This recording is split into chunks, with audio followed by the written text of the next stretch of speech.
Sino ang Diablo. papatubayan nila? Basa. 12:9. Pakibasa. Alam mo yung Chapter 12 of Revelation, verse 9. Sino yun? 9:12. At itinapon ang malaking dragon, ang matandang ahas, ang tinatawag na Diablo at Satanas, ang mandaraya sa buong sanlibutan. Siya'y itinapon sa lupa at ang kanyang mga anghel ay itinapon kasama niya. Kita nyo, may anghel din tayo. Kaya lang na, tinapon na anghel. Hindi sila sinubo, tinapon. Asan sila? Nandito Nandito sa ngayon lupa. sa lupa. Ano ginagawa nila? Nandaraya. Nandaraya. See? Bakit? Sino yung mga taong pinapatubayan ng demonyo, ng anghel, na tinapon sa lupa? Ito yung mga hindi magmamana ng kanilang ina. Bakit? Wala silang interes sa Diyos. Wala silang interes makinig ng salita ng Diyos.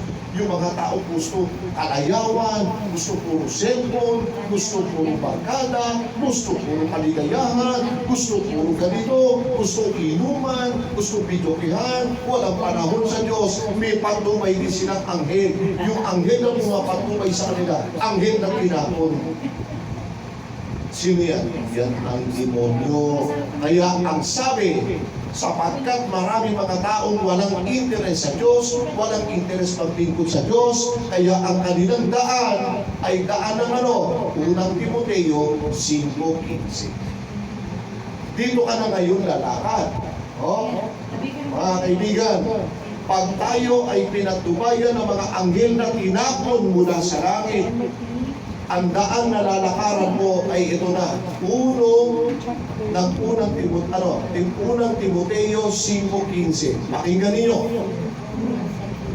Sapagkat ang mga iba'y bumaling at sumunod na kay Satanas. Kita nyo? Sino na susundan natin? Si Satanas. Si Satanas na. Bakit? Wala tayong panahon sa Diyos eh. Ayaw namin magbasa ng Biblia. Basta ako, alam ko may Diyos, nagdadasal naman ako, nagurosaryo naman ako, nagsisimba naman ako. Hindi sapat yun. Hindi sinabi ng Diyos, basta magsimba ka, okay ka na. Hindi. Bunga lamang yun.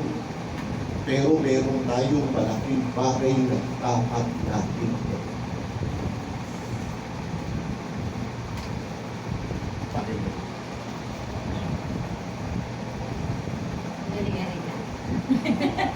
Sabay bukas.